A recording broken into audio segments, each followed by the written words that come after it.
Bismillahirrahmanirrahim. Assalamualaikum warahmatullahi wabarakatuh. Alhamdulillah wassalatu wassalamu ala Rasulillah wa ala alihi wa sahbihi wa mawalah wa la hawla wa la quwata illa billahi wa ba'du. Kita lanjutkan kembali kajian kita, masih membahas tafsir singkat dari surah Al-Baqarah ayat ke-165.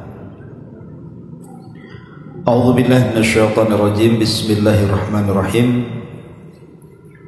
Wa minan nasi may yattakhidhu min dunillahi andadan yuhibbunahum kahubbillah walladzina amanu ashaddu hubban lillah walau yaral ladzina zalamu id yarawna al-'adzaba anna al-quwwata lillahi jami'a wa anna allaha syadidul 'adzab ittabarra'a alladhina tubi'u minal ladhina taba'u wa ra'awul 'adzaba wa taqatta'at bihimul asbab wa qala alladhina taba'u law anna lana qarratan fanatabarra'a minhum kama tabarra'u minna kadzalika yurihimullahu a'malahum hasaratin 'alaihim wa ma hum bikharijin minan nar.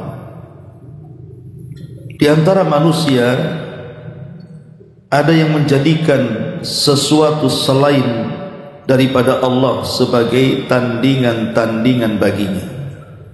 Mereka mencintai tandingan-tandingan itu seperti mencintai Allah. Adapun orang-orang yang beriman, mereka sangat kuat cintanya kepada Allah. Sekiranya orang-orang yang berbuat zalim itu melihat ketika mereka diperlihatkan azab pada hari kiamat, bahwa kekuatan itu semuanya hanya milik Allah dan bahwa Allah sangat keras azabnya, yaitu ketika orang-orang yang diikuti berlepas tangan dari orang-orang yang mengikuti saat mereka orang-orang yang diikuti melihat azab, dan ketika segala hubungan di antara mereka terputus, orang-orang yang mengikuti berkata, andaikan saja kami mendapatkan kesempatan kembali ke dunia, tentu kami akan berlepas tangan dari mereka sebagaimana mereka telah berlepas diri dari kami. Demikianlah Allah memperlihatkan kepada mereka amal perbuatan mereka sebagai penyesalan bagi mereka. Mereka sungguh tidak akan keluar dari api neraka. Di sini Allah Subhanahu wa taala hendak menjelaskan kepada kita tentang kecintaan yang sesungguhnya seorang mukmin kepada Rabb-Nya. Karena di sana ada orang-orang yang mereka mencintai selain Allah Subhanahu wa taala itu melebihi kecintaan mereka kepada Allah Subhanahu wa taala. Dan itu ada dua kelompok. Kelompok yang pertama adalah kelompok orang-orang yang mencintai selain daripada Allah tanpa ada Allah di hatinya. Jadi mereka mencintai sesembahannya, baik berupa manusia seperti Fir'aun, Namrud dan yang semacamnya, ataupun mungkin sesembahan mereka berupa benda-benda padat. Mereka mencintai bebatuan, pepohonan, gunung-gunung dan yang semacamnya, ataupun mereka mencintai sesembahan dari makhluk-makhluk Allah Subhanahu wa taala yang merupakan kekuasaannya, seperti mencintai bintang, bulan, matahari dan yang semacamnya, karena sesembahan selain daripada Allah itu macam-macam. Bahkan kalau boleh dikata hampir semua makhluk yang Allah ciptakan itu dijadikan sesembahan oleh sebagian manusia. Lah ada orang-orang yang mereka mencintai sesembahan selain daripada Allah itu betul-betul sangat cinta kepada mereka dan tidak ada Allah di hati mereka. Ini yang pertama. Kemudian kelompok yang kedua, mereka mencintai Allah Subhanahu wa taala, tetapi di lain waktu mereka juga mencintai selain daripada Allah. Inilah yang disebut dengan syirkul mahabbah, kesyirikan dalam bab cinta. Satu sisi mencintai Allah, sisi lain pula mencintai selain Allah. Celakanya ketika dia mencintai selain Allah, lebih cinta dibandingkan dia mencintai Allah Subhanahu wa taala. Seandainya menyamakan kecintaan saja tidak boleh, apalagi melebihkan kecintaan kepada selain Allah dibandingkan kepada Allah Subhanahu wa taala. Itulah yang dimaksud wa minan nasi man yattakhidhu min dunillahi andadan yuhibbunahum kahubbillah. Dan sebagian manusia ada yang mereka mencintai selain daripada Allah, anda dan untuk dijadikan tandingan, yuhibbunahum, di mana mereka sangat mencintai selain daripada Allah itu kahubbillah, seperti cinta mereka kepada Allah Subhanahu wa taala.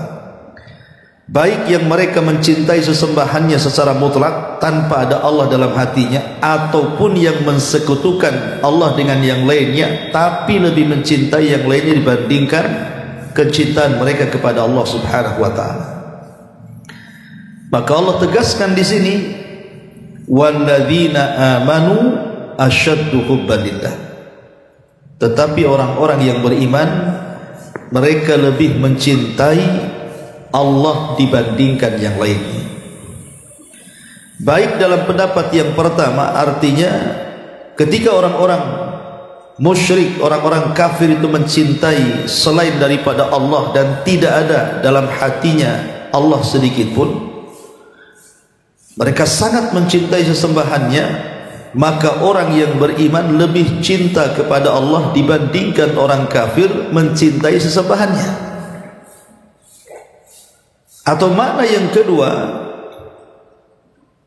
di mana orang-orang yang beriman apabila kemudian diberikan dua pilihan antara Allah dan selain daripada Allah Subhanahu wa taala, maka mereka akan melebihkan Allah Subhanahu wa taala dalam kecintaan dibandingkan selain daripada Allah Subhanahu wa taala.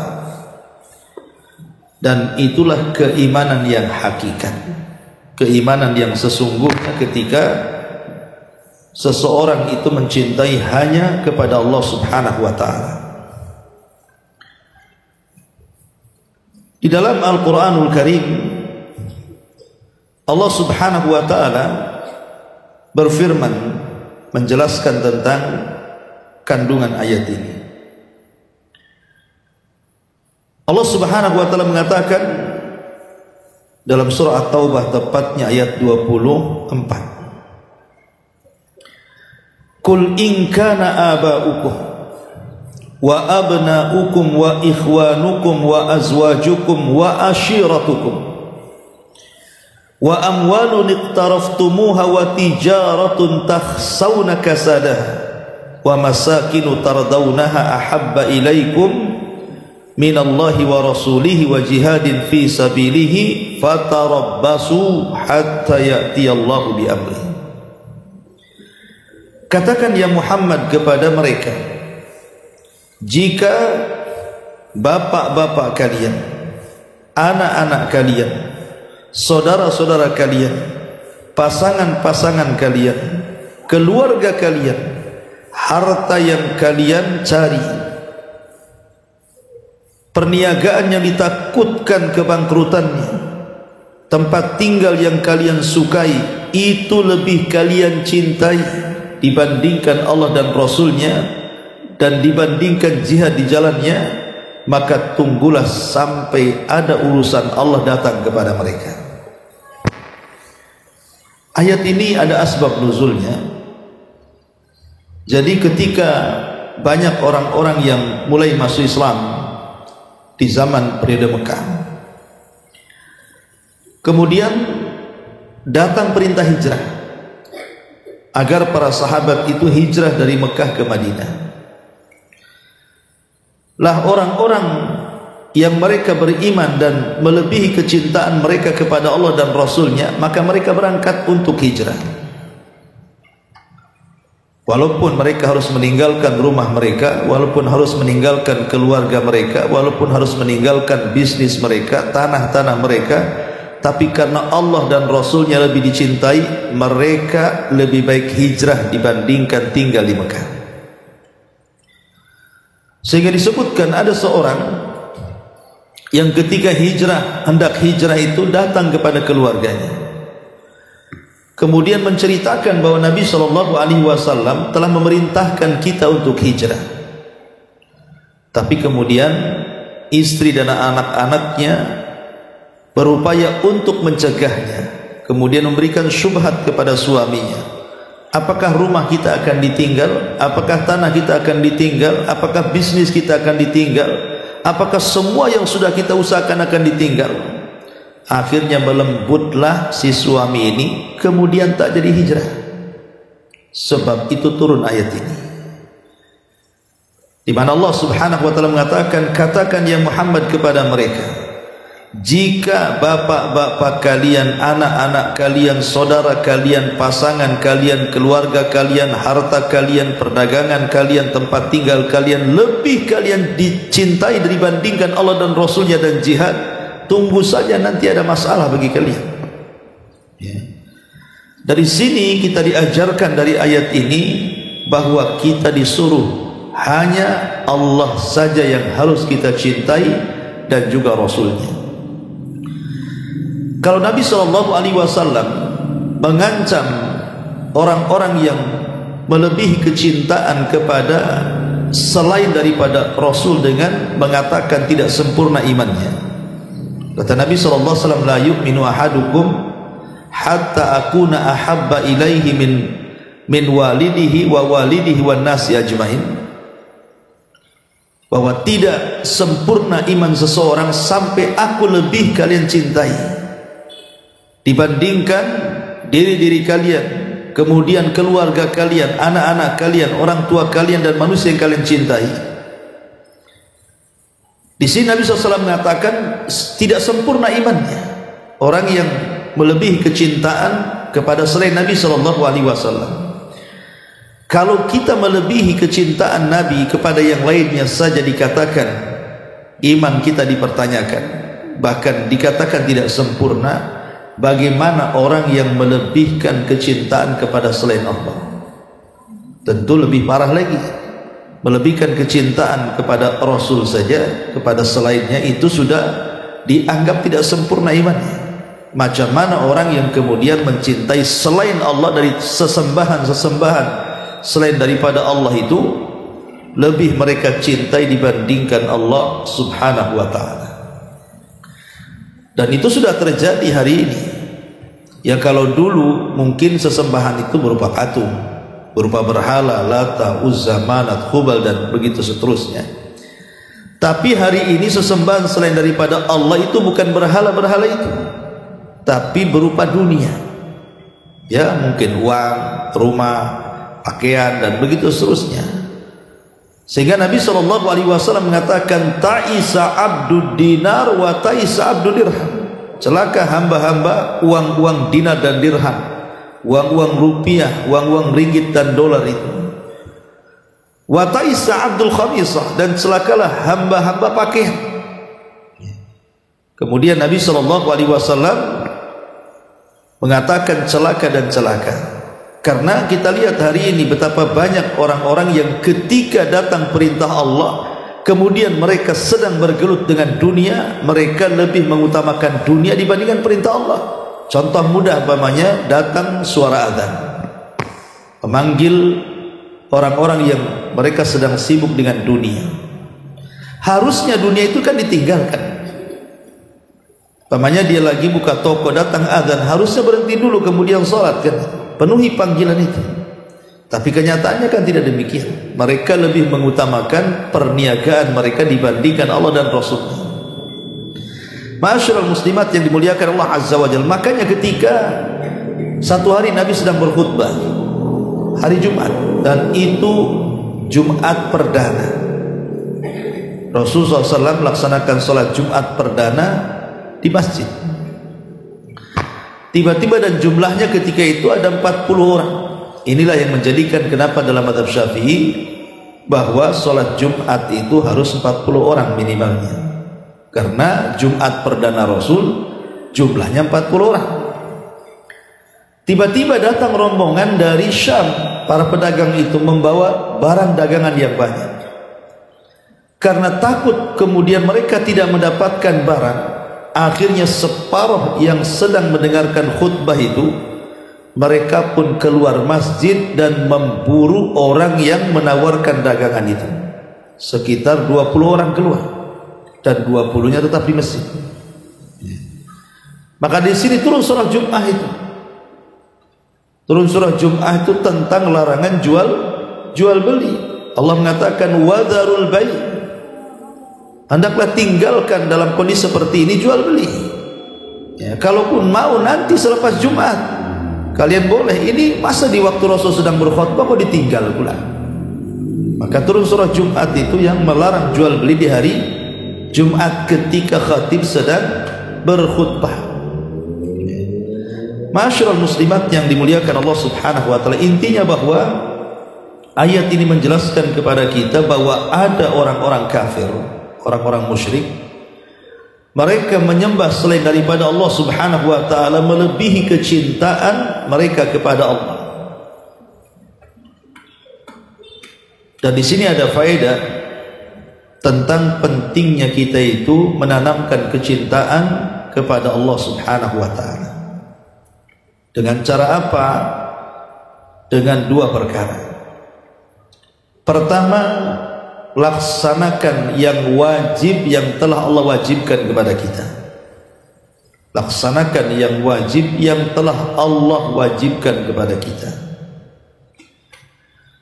Kemudian juga berusaha untuk menjauhi apa-apa yang diharamkan Allah Subhanahu wa taala. Jadi ketika Allah Subhanahu wa taala mewajibkan dalam rukun Islam salat, puasa, zakat, haji, maka kita wajib untuk melaksanakannya. Khusus haji kalau mampu, ya.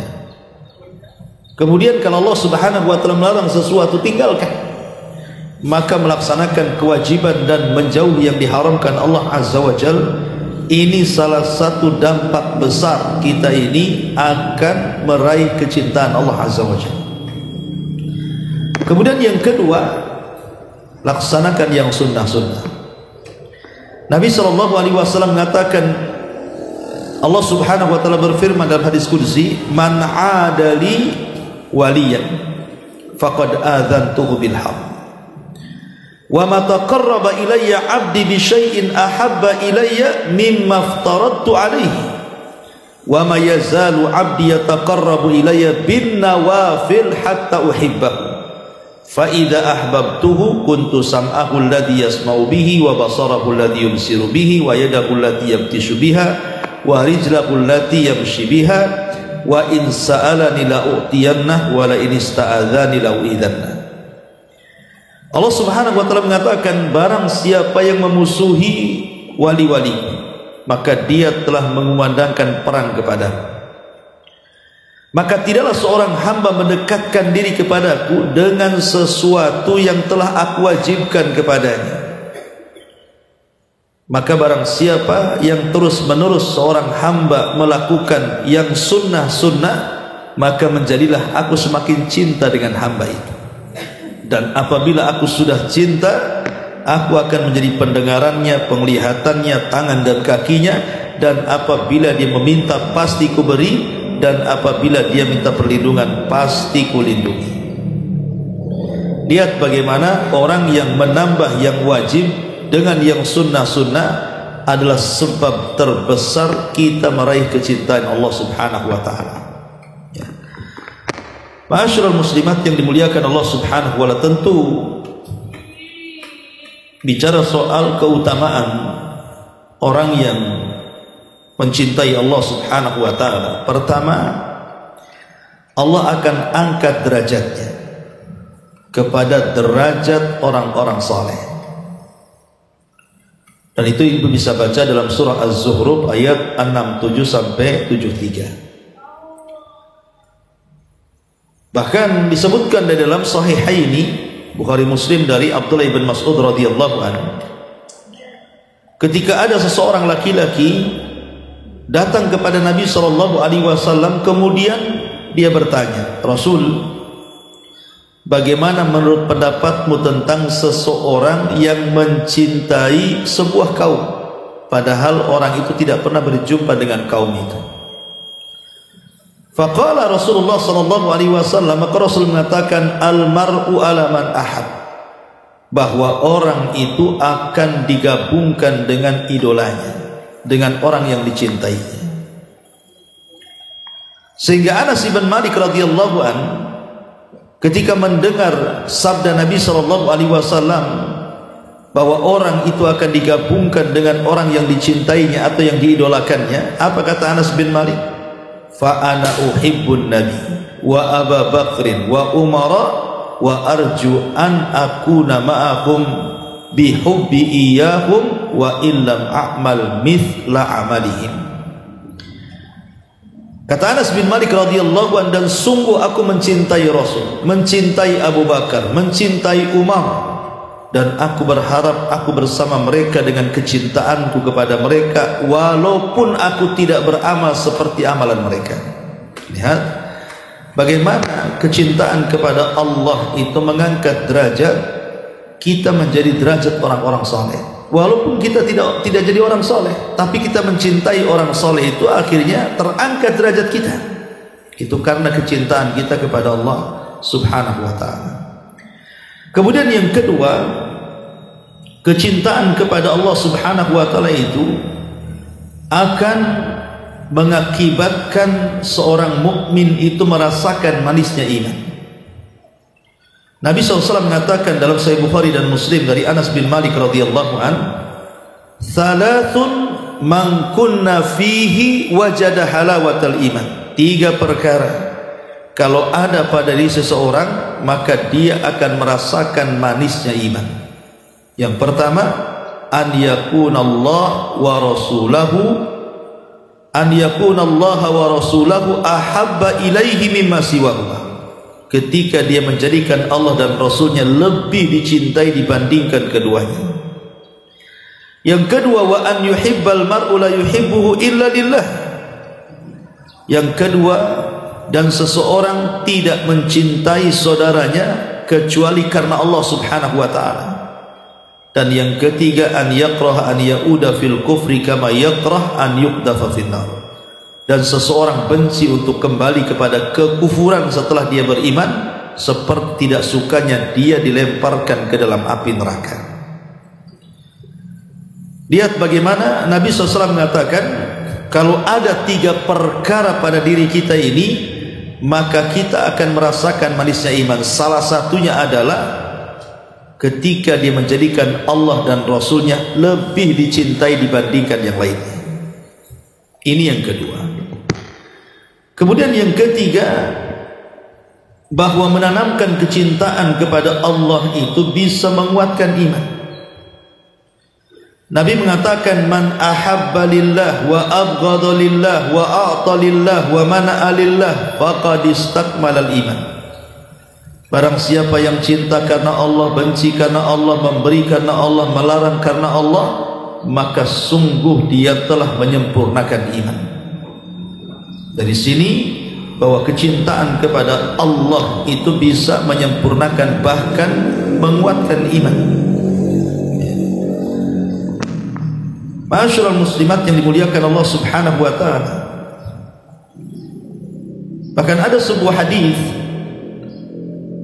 ketika Allah Subhanahu wa taala menciptakan satu kamar yang sangat indah, kamar kaca yang sangat indah di surga.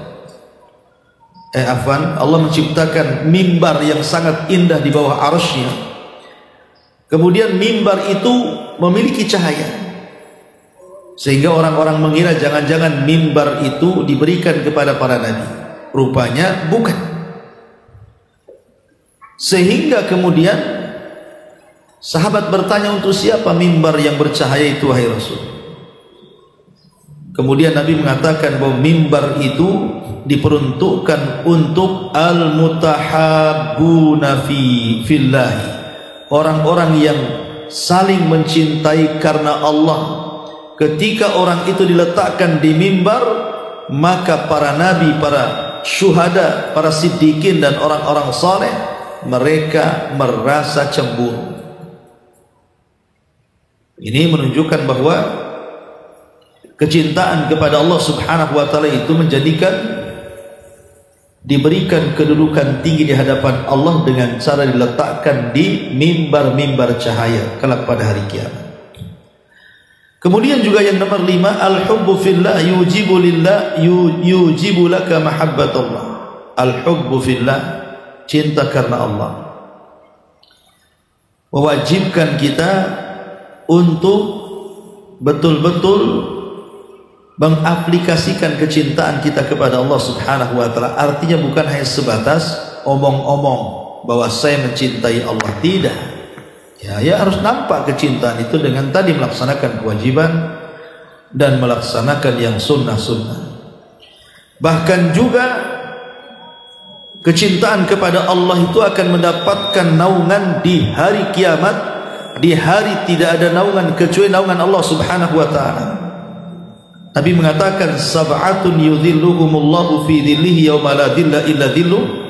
Salah satunya kata Nabi sallallahu alaihi wasallam, wa rajulani tahabba fillahi ijtama'a alaihi wa tafarraqa alaihi. Ada 7 kelompok yang akan mendapatkan naungan di hari yang tidak ada naungan kecuali naungan Allah. Salah satunya 2 laki-laki, mereka berpisah karena Allah dan berkumpul juga karena Allah Subhanahu wa taala. Dan banyak lagi tentang keutamaan orang-orang yang mencintai Allah Subhanahu wa taala. Al-Imam Ibnu Qayyim rahimahullahu taala beliau mengatakan an asbabi tahqiq al-hubbi fillah, bahwa di sana ada sebab-sebab yang sangat besar sekali untuk mewujudkan kita ini dinyatakan cinta kepada Allah atau tidak. Apa sebab-sebabnya yang bisa mewujudkan kecintaan kita kepada Allah? Yang pertama kata Imam Ibnu Qayyim, qiraatul Quran, bacalah Al-Quran bitadabburi lima'anihi wa ma'urida bihi. Kalau bisa bukan hanya membaca tetapi juga mempelajari. Nah, seperti sekarang kita pelajari tafsirnya, karena fahmul hudud khairun min fahmil huruf. Ulama mengatakan memahami isi kandungan Quran itu lebih baik dibandingkan hanya mengenal huruf-huruf Quran saja. Kalau orang membaca itu kan hanya mengenal huruf namanya, tapi mempelajari tafsir itu mengenal hudud, batasan-batasan apa yang diperintah, apa yang dilarang, apa yang dihalalkan, apa yang diharamkan, dan begitu seterusnya. Dan itu lebih baik, mempelajari Quran itu lebih baik dibandingkan hanya sekedar membaca. Apalagi bisa menggabungkan dua-duanya, lebih baik lagi. Kemudian yang kedua, at-taqarrub ila Allah Ta'ala bin nawafil ba'dal faraid. Tentu kata Imam Ibnu Qayyim, mendekatkan diri dengan yang sunnah-sunnah setelah melaksanakan kewajiban-kewajiban yang Allah wajibkan kepada kita. Kemudian yang ketiga, dawamu zikri ala kulli halin bil lisani wal qalbi. Senantiasa berzikir kepada Allah baik secara lisan ataupun hati. Kemudian yang keempat, itharu mahabbatihi ala mahabika inda ghalabatil hawa. Senantiasa mendahulukan kecintaan kepada Allah ketika hawa nafsu mendorong untuk mencintai yang lainnya. Hawa nafsu mendorong mencintai dunia, oh tidak, aku tetap cinta dengan Allah. Hawa nafsu mendorong untuk kita ini lebih mengutamakan jual beli, oh tidak, ini sudah datang azan, saya harus mencintai Allah melebihi jual beli, dan begitu seterusnya. Kemudian yang kelima, mutala'atul qalbi li asma'ihi wa sifatihi. Berusaha hati dihadapkan dengan makna-makna yang terkandung pada nama-nama dan sifat-sifatnya. Makanya penting mempelajari nama-nama Allah dan sifat-sifatnya. Mempelajari nama-nama Allah atau Asmaul Husna ini sangat penting sekali, karena pengaruh kepada kehidupan itu luar biasa. Ya, jadi kalau bisa ibu di sini pelajari. Alhamdulillah sudah ada kitab yang bagus, Fikih Asmaul Husna, ya, karya besar yang dikarang oleh siapa itu? Profesor Abdul Razak Al-Badr. Baik, kemudian yang keenam, musyahadatu birrihi wa ihsanihi wa ni'amihi zahirati wal batinah. Menyaksikan kebaikan Allah, menyaksikan ihsannya Allah dan nikmat-nikmat Allah yang tampak dan yang tidak tampak. Kita saksikan bagaimana Allah itu baik dengan kita, memberikan nikmat yang begitu banyak kepada kita. Kemudian juga yang nomor 7 adalah inkisarul qalbi baina yadayhi, berusaha menundukkan hati di hadapan Allah Subhanahu wa taala, di mana segala sesuatu kita hanya mengharap Allah Azza wa Jalla. Kemudian yang ke-8, al-khalwatu bihi waqta nuzulil ilahi. Kalau bisa kita berkhalwah, bersendirian dengan Allah dikala Allah turun kepada kita. Kapan itu? Di sepertiga malam akhir. Ketika Allah mengatakan, siapa yang berdoa ku kabulkan, siapa yang meminta ku beri, siapa yang minta ampun ku ampuni dosa-dosanya. Berkhalwah di situ, di sepertiga malam akhir. Kemudian yang nomor 9, mujalasatul muhibbin as-sadiqin. Duduklah dengan orang-orang yang mereka sangat mencintai Allah dan sangat jujur kecintaan mereka kepada Allah Subhanahu wa taala. Duduk dengan orang-orang saleh, dengan para ulama, dengan orang-orang baik gitu ya. Kemudian yang terakhir, muba'adatu kulli sababin yahulu bainal qalbi wa bainallah. Berusaha menjauh dari sebab-sebab yang bisa menghalangi hubungan kita dengan Allah. Menjauhi hawa nafsu, menjauhi syubhat dan yang semacamnya. Kata Imam Abdul Qayyim, inilah sebab yang paling besar kita mendapatkan kecintaan Allah Subhanahu wa taala, dan ini bukti seorang mukmin mencintai Allah Subhanahu wa taala. Taib, ini ayat yang menjelaskan tentang bagaimana seorang mukmin itu lebih mencintai Allah dibandingkan yang lainnya. Kemudian Allah Subhanahu wa taala berfirman di sini, walau yaral ladzina zalamu id yarawna al-adzab annal quwwata lillahi jami'an.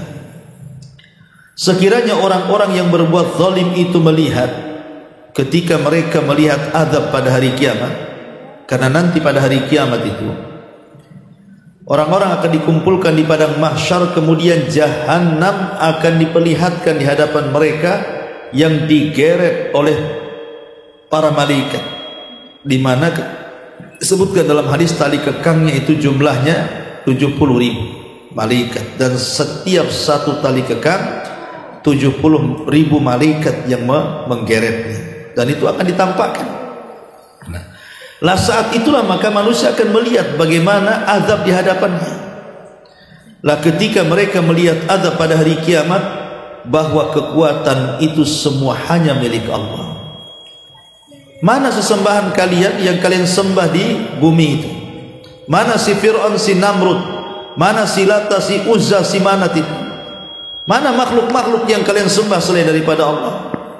Bisa enggak kalian menghindarkan kalian dari azab Allah Subhanahu wa taala ketika jahanam berada di depan kalian?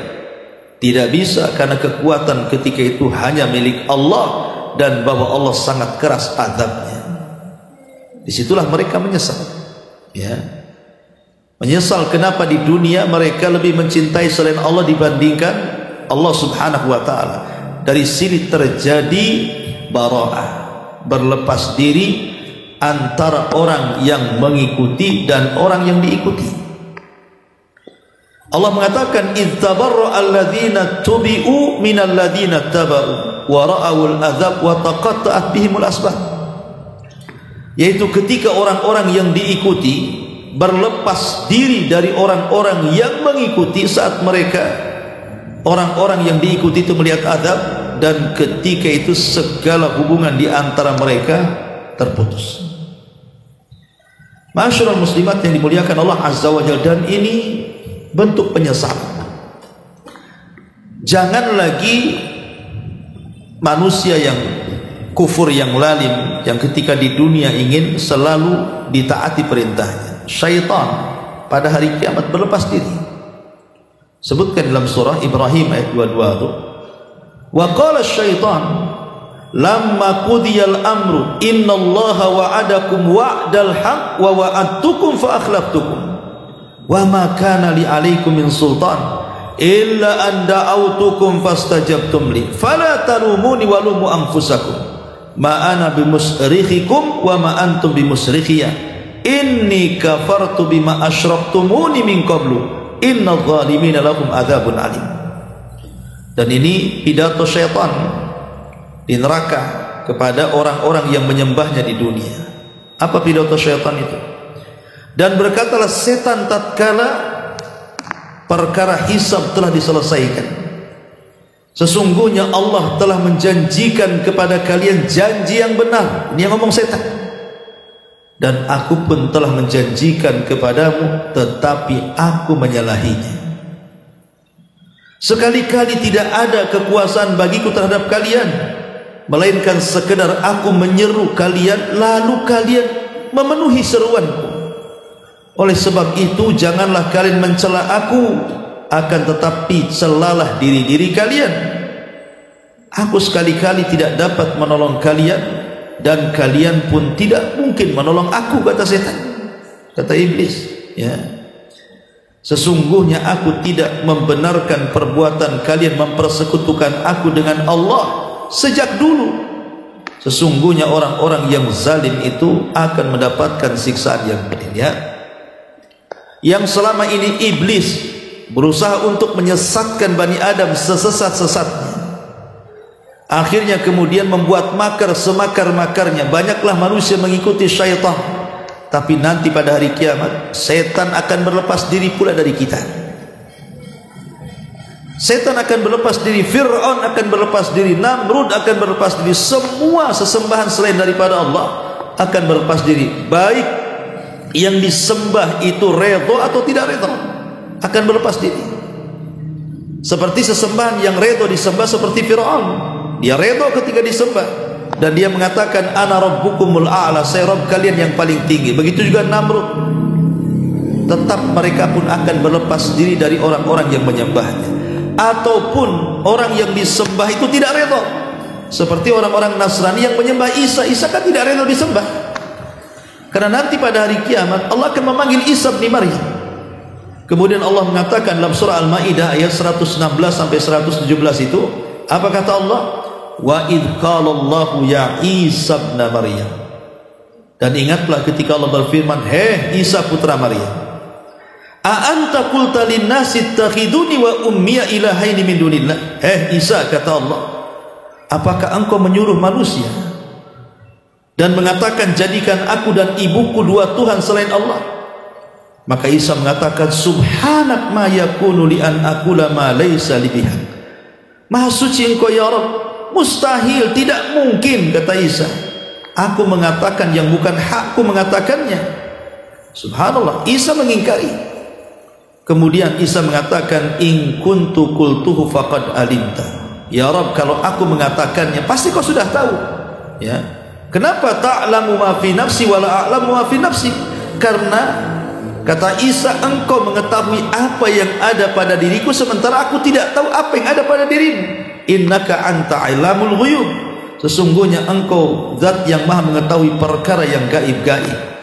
Ma qultu lahum, ini syahidnya, ma qultu lahum, aku tidak pernah mengatakan kepada mereka, illa ma amartani bih, kecuali apa yang engkau perintahkan kepadaku ya Rabb. Apa itu? Ani budullaha rabbi wa rabbakum, sembahlah Allah Rabbku dan Rabb kalian. Wa kuntu alaihim syahidan ma dumtu fihim, dan adalah aku menjadi saksi terhadap mereka selama aku berada di tengah-tengah mereka. Falamma tawaffaitani kunta antar raqib alaihim wa anta ala kulli syai'in syahid. Tetapi setelah engkau wafatkan aku ya Rabb, engkaulah yang mengawasi mereka dan engkaulah maha menyaksikan atas segala perbuatan mereka. Lihat, Isa tidak redha kan? disembah selain daripada Allah Azza wa Jalla. Karena Isa mengatakan bahwa aku sudah menyeru manusia sesuai dengan yang kau perintahkan kepadaku agar menyembah Allah Rabb kalian dan Rabb diriku. Tetapi mereka orang-orang Nasrani tetap menyembah Isa dengan mengatakan Isa Tuhan, Isa satu di antara tiga Tuhan, Isa dia adalah anak Tuhan, dan begitu seterusnya. Jadi mereka menyembah Isa itu bukan kemauan Isa. Berarti Isa di sini tidak redha ketika disembah. Jadi ada sesembahan itu yang redha disembah seperti Fir'aun dan Namrud, ada sesembahan itu yang tidak redha seperti Isa dan para nabi, orang-orang soleh, para malaikat yang disembah, mereka tidak redha.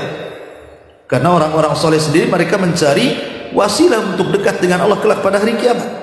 Ya. Ataupun sesembahan yang tidak redha itu seperti bebatuan, pepohonan, gunung-gunung, mereka tidak redha pun tidak berakal mereka. Mereka tidak berakal, tidak tahu menahu, tahu dijadikan sesembahan selain daripada Allah Azza wa Jalla. Makanya nanti pada hari kiamat matahari dan bulan itu akan ditenggelamkan ke dalam jahanam, satu untuk supaya mereka paham bagaimana Allah itu maha kuasa, bisa menenggelamkan apapun ke dalam neraka dan dijadikan bahan bakarnya. Yang kedua, agar orang-orang yang menyembah matahari dan bulan tahu bahwa dua makhluk Allah yang besar itu bukan Tuhan. Ya. Makanya di sini orang-orang yang disembah dan orang-orang yang menyembah itu akan berlepas diri, bahkan akan saling melaknat itu. Dalam surah Al-Ankabut ayat 30 ataupun 25 Allah mengatakan, wa qala innamat takhadtum min dunillahi awthanan mawaddata bainikum fil hayatid dunya thumma yawmal qiyamah yakfuru ba'dukum bi ba'din wa yal'anu ba'dukum ba'dha wa ma'wakumun nar wa malakum min nasirin. Ketika Allah mengkisahkan tentang Ibrahim berkata kepada kaumnya, sesungguhnya apa yang kamu sembah selain daripada Allah berupa berhala-berhala itu hanyalah untuk menciptakan hubungan harmonis di antara kalian dalam kehidupan dunia. Kemudian pada hari kiamat sebagian kamu akan saling mengingkari dan sebagian kalian akan saling mengutuk. Kemudian Nabi Ibrahim mengatakan, tempat kembali kalian adalah neraka dan sama sekali kalian tidak ada penolong dari Allah Subhanahu wa taala. Bahkan juga Allah Subhanahu wa taala mengatakan dalam surah Al-Qasas ayat 63, qala alladziina haqqa 'alaihim al-qaulu rabbana haula'i alladziina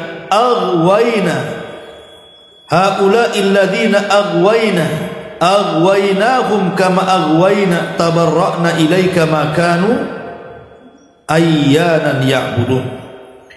Orang-orang yang sudah pasti akan mendapatkan hukuman berkata, ya Tuhan kami, mereka inilah orang-orang yang kami sesatkan itu. Kami telah menyesatkan mereka sebagaimana kami sendiri sesat. Kami menyatakan kepada engkau berlepas diri dari mereka. Mereka sekali-kali tidak menyembah kami ya Allah. Jadi orang yang disembah juga mereka membela diri di hadapan Allah. Lah orang-orang yang menyembah juga mereka kemudian menyalahkan orang-orang yang mengajak untuk disembah. Jadi mereka akan saling mengutuk, saling melaknat maksudnya. Dari ini semuanya kemudian Allah Subhanahu wa taala tutup tadi ayatnya, wa taqatta'at bihimul asbab. Pada hari kiamat itu akan terputus semua hubungan. Ya. Semua hubungan akan terputus, baik Anda Habib atau bukan Habib, baik Anda keturunan Nabi atau bukan keturunan Nabi. Pokoknya kalau yang diajarkan itu kesesatan, bukan petunjuk dan hidayah Allah, maka pada hari kiamat akan saling terputus. Walaupun di dunia mereka berjanjikan kepada para pengikutnya, nanti kalau kalian masuk neraka, ku terbangkan serbanku, kau bisa ambil serbanku, kau tarik masukkan kau ke surga. Kan ada orang ngomong begitu. Iya, di dunia kalian bisa membuat, di dunia kalian bisa ngoceh ke sana kemari. Di akhirat enggak kayak gitu. Wa taqatta'at bihimul asbab. Karena hanya amal solehlah yang bisa menyelamatkan manusia, bukan karena hubungan nasab. Nabi SAW mengatakan, Man batta'a bihi amaluhu lam yusri bihi nasabuhu. Siapa yang lambat amalnya enggak mungkin dikejar nasabnya. Makanya kenapa Nabi SAW sampai mengatakan kepada Fatimah itu dengan mengatakan, ya Fatimah binta Muhammadin salini ma syi'ti la ugni anki minallahi syai'ah. Hei Fatimah putra Muhammad, sekarang di dunia minta yang kau mau, aku kasih, tapi di akhirat aku tidak bisa menyelamatkan engkau dari azab Allah. Itu Nabi ngomong sama Fatimah bahwa kalau di akhirat aku tidak bisa menyelamatkan engkau dari azab Allah, karena yang menyelamatkan itu bukan hubungan nasab, bukan karena ada di tubuh kalian ini darah yang mengalir dari darah Nabi umpamanya kan, dengan sombongnya dia mengatakan seperti itu, nggak akan ada guna, engkau sendiri terancam dengan neraka, macam mana pula pengikutnya, ya. Jadi bukan itu yang menyebabkan orang itu dimasukkan ke dalam surga. Yang menyebabkan orang itu dimasukkan ke dalam surga bukan hubungan nasab, tapi hubungan amal soleh antara kita dengan Allah Subhanahu wa ta'ala. Wasari'u ila magfirati min rabbikum wa jannatin arduhas samawati wal ardu iddat lil muttaqin. Bersegera kata Allah menuju ampunan Allah, menuju ampunan Allah, karena surga yang luasnya selangit dan bumi itu diperuntukkan untuk orang-orang yang bertakwa, ya, bukan untuk orang-orang yang bernasab, tapi untuk orang-orang yang bertakwa. Kalau memang nasab itu penting di dalam menyelamatkan kita dari azab Allah, tentu iddat dipersiapkan untuk orang-orang yang bernasab, tetapi tidak Allah katakan lil muttaqin, untuk orang-orang yang bertakwa. Siapa orang yang bertakwa? Baru kemudian dijelaskan orang-orang yang berinfak, baik dalam dikala dia sendirian atau dikala sembunyi-sembunyi atau terang-terangan. Wal kadiminal ghaidha anin nas wal qadiminal ghaidha wal afina anin nas wallahu yuhibbul muhsinin. Dan orang yang menyembunyikan marah, mudah memaafkan manusia, dan Allah suka dengan orang-orang yang berbuat baik, dan begitu seterusnya. Wa taqatta'at bihimul asbab. Ma'asyiral muslimat yang dimuliakan Allah Azza wa Jalla. Kemudian Allah Subhanahu wa taala mengatakan, wa qala alladziina ittaba'u law anna lana qarratan fanatabarra minhum. Dan orang-orang yang mengikuti berkata, andaikan saja kami mendapatkan kesempatan kembali ke dunia, fanatabarra minhum, tentu kami berlepas tangan dari mereka, kama tabarra'u minna, sebagaimana sekarang mereka berlepas tangan dari kami. Disinilah mulai ada penyesalan. Kenapa aku mengikuti si Anu, rupanya si Anu menyesatkan aku. Kalau seandainya ya Rabb engkau takdirkan aku kembali ke dunia, katanya, niscaya aku tidak mungkin mengikuti mereka, pasti aku akan berlepas diri mereka sebagaimana hari ini mereka berlepas dari kami. Mungkin? Mustahil. Mustahil. Kenapa demikian? Karena Allah Subhanahu wa taala mengatakan bagaimana orang-orang kafir itu ketika mereka ada keinginan untuk kembali ke dunia. Allah mengatakan lau ruddu la'adu limanuhu anhu. Kalau mereka dikembalikan ke dunia, pasti mereka kufur lagi. Sehingga penyesalan ini tak guna. Karena kalaupun mereka seandainya dibalikan lagi ke dunia, pasti mereka mengikuti yang sesat lagi. Contoh logika begini, logika sederhananya. Umpamanya kita ini ingin bertobat, kan ada orang yang berangan-angan, nantilah kalau saya sudah umur 60 tahun ingin tobat. Nah sekarang lagi enak-enaknya, lagi muda-mudanya, senang-senang aja lah kan gitu. Dan ada orang yang kemudian mengakhir-akhirkan tobat, kemudian mengatakan, kapan lu tobat? Nantilah nunggu 50 atau 60 tahun. Sebelum 50 ataupun 60 tahun rupanya Allah wafatkan orang ini, tidak sempat tobat, ataupun dia tidak diwafatkan, betul-betul Allah sampaikan umurnya sampai 50 atau 60 tahun. Sudah sampai umur itu pun tak tobat-tobat juga kan, tak tobat-tobat juga, malah kemudian nawar, tunggulah nanti 70 tahun kadong katanya. Nah, ada orang begitu ya. Lah di dunia saja, kalau seandainya Allah kabulkan keinginan dia, ya Allah nanti di usia 50 tahun saya tobat. Allah kabulkan, Allah kabulkan. Betul-betul usianya sampai 50 tahun. Tak tobat juga dia, nawar lagi, minta 70 tahun. Lah begitu juga orang-orang kafir di neraka tuh. Ya Allah kalau kau kembalikan kami ke dunia, kami akan berlepas diri dari mereka sebagaimana hari ini mereka berlepas diri kami. Itu bohong saja, nanti kembali ke dunia ikut lagi kalian itu. Itu seolah-olah Allah ingin katakan seperti itu. Ya. Seperti penyesalan orang kafir, nanti kalau kami dibalikan ke dunia kami akan beramal soleh, kami akan bersedekah dan begitu seterusnya. Nanti kalau dikembalikan bakhil lagi dia. Nah, seperti itulah makanya dulu pernah saya katakan, inilah jawaban bagi pertanyaan kenapa orang kafir yang hanya hidup 30, 40, 50 tahun kemudian dimasukkan ke neraka dan dikekalkan di dalamnya. Coba. Karena kalau mereka dikembalikan ke dunia itu pasti kafir lagi. Mungkin tobatnya sesaat saja, mereka kafir lagi. Itu Allah yang mengatakan seperti itu. Ma'asyiral muslimat yang dimuliakan Allah Subhanahu wa taala. Maka di sini, "Lau anna lana qarratan fanatabarra'a minhum kama tabarra'u minna. Kadzalika yurihimullahu a'malahum hasaratin 'alaihim." Demikianlah Allah memperlihatkan kepada mereka amal perbuatan mereka sebagai penyesalan bagi mereka. Hasarat itu adalah penyesalan tingkat tinggi dalam bahasa Arab. Ada nadam, nadam itu ya penyesalan juga, tapi hasrah itu penyesalan yang sangat tinggi sekali. Itu sudah puncaknya penyesalan. Jadi orang-orang itu akan menyesal. Kenapa? Karena mereka tidak akan keluar dari api neraka. Orang-orang kafir itu, wa ma hum bi kharijina minan nar, dan mereka sungguh tidak akan pernah keluar dari api neraka. Wallahu alam. Ini diantara tafsir singkat. Cuman di sini ada faedah sedikit yang ingin saya sampaikan dari ayat yang tadi, bahwa jangan pernah kita ini mentaati selain daripada Allah Subhanahu wa taala dalam rangka bermaksiat kepada Allah.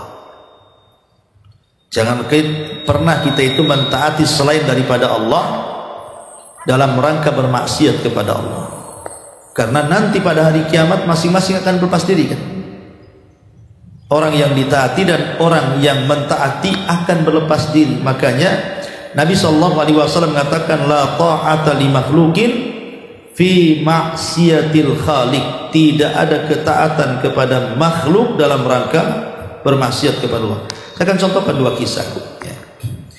Pertama kisah Hajjaj ibn Yusuf al-Thaqafi. Ma'ruf ya, kalau ibu baca tentang biografi Hajjaj ibn Yusuf, itu pakar Quran tetapi sangat zalim, suka menumpahkan darah. Adalah satu-satunya orang zalim yang hafal Quran tapi suka bunuh orang, Hajjaj ibn Yusuf. Jadi satu hari ada seorang laki-laki di zaman Hajjaj ibn Yusuf itu. Laki-laki ini melakukan, menurut Hajjaj, dia melakukan kriminal, harus dibunuh. Akhirnya kemudian Hajjaj ibn Yusuf al-Thaqafi ini memerintahkan salah satu putra Ibnu Umar namanya Salim. Salim putra Ibnu Umar untuk membunuh laki-laki itu. Kau harus membunuhnya, kata Hajjaj. Ya. Maka Salim pun bingung kenapa harus membunuhnya.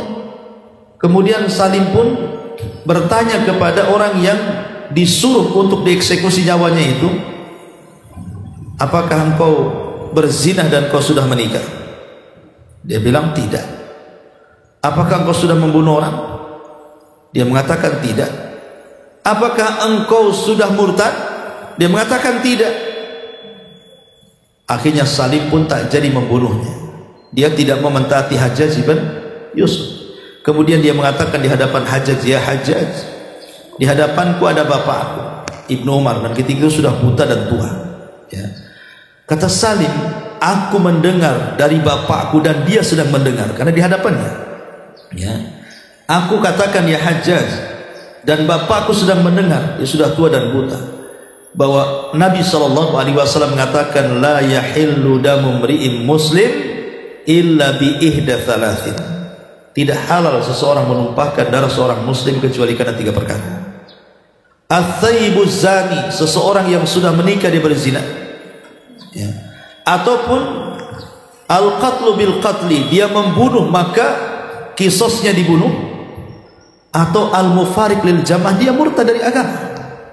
Orang ini tidak berzina, orang ini tidak murtad, orang ini tidak membunuh, kenapa kau suruh aku membunuh dia? Kan enggak, karena tidak boleh mentaati siapapun dalam rangka bermaksiat kepada Allah. Makanya Rasul mengatakan la ta'ata li makhluqin fi maksiatil khaliq, tidak ada ketaatan dalam rangka bermaksiat kepada Allah Subhanahu wa taala. Jangan katakan diperintah atasan, ini perintah menteri, ini perintah presiden, kalau itu dalam rangka bermaksiat jangan ditaati, karena tidak boleh mentaati siapapun dalam rangka bermaksiat kepada Allah Subhanahu wa taala. Bahkan kalau kita sedikit bicara fikih, apabila umpamanya seseorang itu diperintahkan untuk membunuh orang, kemudian yang memerintahkan itu kau bunuh dia atau aku yang bunuh kamu. Umpamanya ini orang diperintahkan seperti itu, bunuh dia atau ku bunuh kamu. Kalau seseorang diperintahkan untuk mengucapkan kalimat kufur, ucapkan kalimat kufur ini, kalau kau tidak mengucapkan kami bunuh, maka dibolehkan seseorang mengucapkan kalimat kufur atau melakukan kekufuran asal hatinya tenang dengan keimanan, karena dia lakukan karena terpaksa, karena ada ancaman nyawa. Tapi kalau perintahnya suruh bunuh, kalau tidak maka kau kubunuh, maka kita tidak boleh membunuh walaupun nyawa kita taruhannya, karena kita tidak tahu apakah jiwa dia lebih baik, apakah jiwa kita yang lebih baik. Kita tidak boleh, kalau soal pembunuhan tidak boleh ya. Ataupun seseorang yang anggaplah umpamanya dalam kondisi kelaparan, tidak ada yang dimakan, apakah boleh kemudian jadi kanibal, kita korbankan satu orang kemudian supaya hidup semua kita bisa makan dagingnya? Tidak boleh. Kalau soal bunuh membunuh itu sudah tidak lain lagi ceritanya, sudah menurut fikih ya. Makanya kenapa di sini saling tidak mau, mungkin orang ini nggak salah, kenapa kau suruh bunuh aku, suruh aku yang membunuhnya, katanya. Saling pergi meninggalkan Hajjaj bin Yusuf. Ini satu kisah. Kisah yang kedua dari Ali radhiyallahu anhu. Jadi Nabi SAW satu hari ba'atha jaisan, dia mengutus satu tentara ya. Kemudian dari tentara itu Rasul SAW memilih seseorang untuk menjadi pemimpin bagi tentara itu. Tiba-tiba pemimpin itu dia menyalakan api sangat besar sekali, kemudian memerintahkan pasukannya untuk masuk ke dalam api. Maka bingunglah ini orang-orang ini. Satu sisi kalau kita masuk ke dalam api ini mati konyol namanya, sisi lain kita harus taat dengan pemimpin.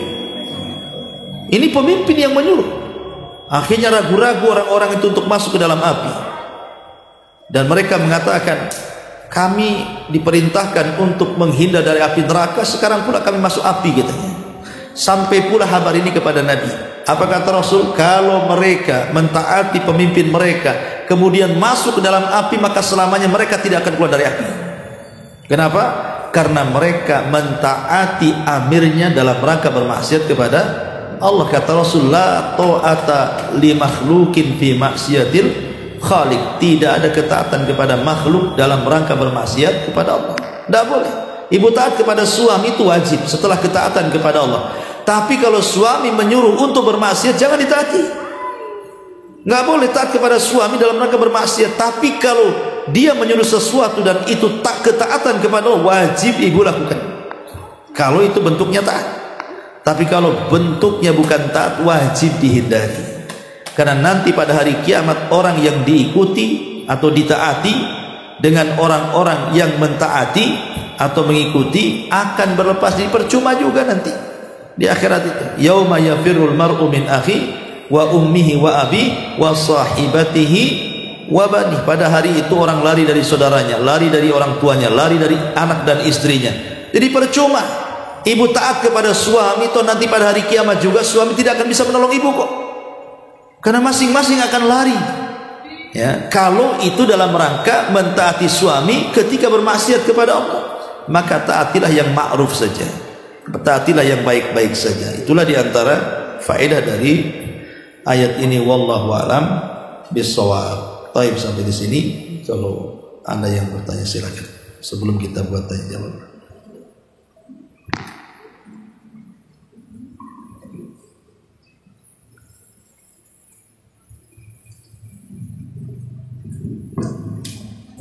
Assalamualaikum warahmatullahi wabarakatuh. Waalaikumsalam. Ustaz, di ayat yang terakhir yang tadi kita baca, di mana ketika orang-orang kafir itu melihat dan didekatkan neraka jahanam kepada dia, dan dia berkata, seandainya kami diberi kesempatan untuk kembali ke dunia, saya kami akan berlepas diri dari mereka. Dan Allah mengatakan tidak mungkin karena dia akan kekal di dalam neraka jahanam. Nah, apakah ini bisa dijadikan dalil yang sifatnya dalil umum, Ustaz? Bagaimana dengan karakter dan sifat orang-orang pengikut ahlu bid'ah? Apakah dia akan mengatakan hal seperti ini, minta kepada Allah agar dikembalikan ke dunia lagi untuk berlepas dari tokoh-tokoh yang mereka ikuti saat di dunia dulu? Nah. Iya, ini ayat ini umum karena di ayat yang lain tokoh-tokoh yang menyesatkan kita di dunia itu, mereka juga berlepas diri dan keinginan mereka juga ingin baik. Semua manusia dalam penyesalannya nanti pada hari kiamat itu ingin dibalikan ke dunia, baik yang mengikuti atau yang diikuti. Kalau bisa dikembalikan ke dunia untuk tobat.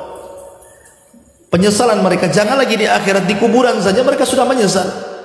Laula akhartani ila ajalin qarib fa asaddaqa wa akum minas salihin. Ya Allah, kalau kau kembalikan sesaat ke dunia, kami akan sedekah dan menjadi orang saleh. Mungkin mustahil. Di akhirat juga sama. Rabbirji'uni la'alli a'malu salihan fi ma tarak. Ya Allah, kembalikan aku agar aku bisa mengamalkan apa yang sudah aku tinggalkan. Tapi Allah mengatakan kalla innaha kalimatun huwa qailuha. Ya enggak mungkin lah, itu dongeng-dongeng kamu saja, mustahil dikembalikan. Nah, mati ya matilah. Sekarang pertanggungjawaban di hadapan ya. Jadi semua akan menyesal dan ingin kembali ke dunia, tapi kan mustahil. Apalagi orang-orang kafir. Justru mereka penyesalannya itu disebut hasrah. Hasrah itu tingkatan penyesalan yang paling tinggi. Orang yang beriman saja menyesal, apalagi orang kafir lebih menyesal lagi ya. Termasuk juga orang-orang yang melakukan bid'ah kemudian menyeru manusia ke dalam bid'ah kemudian diikuti manusia. Nanti pada hari kiamat mereka saling melaknat satu dengan yang lainnya. Ya Allah, mereka yang menyesatkan kami, mereka yang menyesatkan kami. Kemudian orang yang merasa bahwa mereka tertuduh, mereka mengatakan tidak, aku tidak menyesatkan mereka. Akhirnya mereka pun saling laknat satu dengan yang lainnya. Dan itu disebutkan di banyak ayat dalam Al-Quran sebenarnya ya. Contoh saja umpamanya Allah Subhanahu wa taala mengatakan dalam surah Saba umpamanya, walau tara idz zalimuna mauqufuna inda rabbihim yarji'u ba'dhum ila ba'dil al-qawla yaqulu alladhina istud'ifu lil ladzina istakbaru laula antum lakunna mu'minin. Qala alladhina istakbaru lil ladzina istud'ifu anahnu sadadnakum anil huda ba'da id ja'akum bal kuntum mujrimin. Wa qala alladhina istud'ifu lil ladzina istakbaru bal makrul lail wan nahar id ta'murunana an nakfura billahi wa naj'al lahu andadan wa asarru nadamata lamma ra'awul adab wa ja'alnal aghlala fi a'naqil ladzina kafaru hal yuzzauna illa ma kanu ya'malun. Dan orang-orang kafir berkata, kami sekali-kali tidak akan beriman kepada Al-Quran ini dan tidak pula kepada kitab yang sebelumnya. Dan alangkah hebatnya kalau kamu lihat ketika orang-orang yang zalim itu dihadapkan kepada Rabbnya. Sebagian dari mereka menghadapkan perkataan kepada sebagian yang lainnya. Orang-orang yang dianggap lemah berkata kepada orang-orang yang menyombongkan dirinya. Orang-orang lemah ya orang-orang awam di dunia. Orang-orang yang menyombongkan dirinya ya mungkin tokoh-tokohnya ya. Karena kan orang awam ini kadang-kadang mereka dibawa ke timur ikut ke timur, ke barat ikut ke barat kan gitu. Tergantung tokoh yang mempengaruhinya ya. Kemudian kalau tidaklah karena kamu katanya tentu kami menjadi orang-orang yang beriman, tentu kami akan dapat hidayah. Kau sesatkan aku, kata. Tapi orang-orang yang menyombongkan dirinya berkata kepada orang-orang yang dianggap lemah itu, kamikah yang telah menghalangi kamu dari petunjuk sesudah petunjuk itu datang kepadamu? Oh tidak, sebenarnya kamu sendiri orang-orang yang berdosa. Akhirnya di sini saling salah-salahkan di sini kan. Makanya pentingnya seseorang itu talabul ilmi, supaya terpecahkanlah mana yang hak mana yang batil itu, supaya tidak gulu ya. Karena biasanya orang-orang yang mereka itu gulu, melampaui batas mencintai ulama, padahal ulama itu juga ada dua, ada ulama su ya, ada ulama yang jahat, ada ulama yang baik. Itu karena keawaman mereka. Akhirnya dikasih dalil-dalil yang jelas, dalil itu dari Quran dan Sunnah, entah lemah entah sahih dan begitu seterusnya, ikut aja. Nah, tapi nanti pada hari kiamat semua akan terbongkar. Makanya penting belajar, karena ilmu itu yang menyingkap hidayah. Baik, ini yang bisa sampaikan dan manfaatnya. Subhanallahi wa bihamdika, asyhadu an la ilaha illa anta, astaghfiruka wa atubu ilaik. Allahu ta'ala.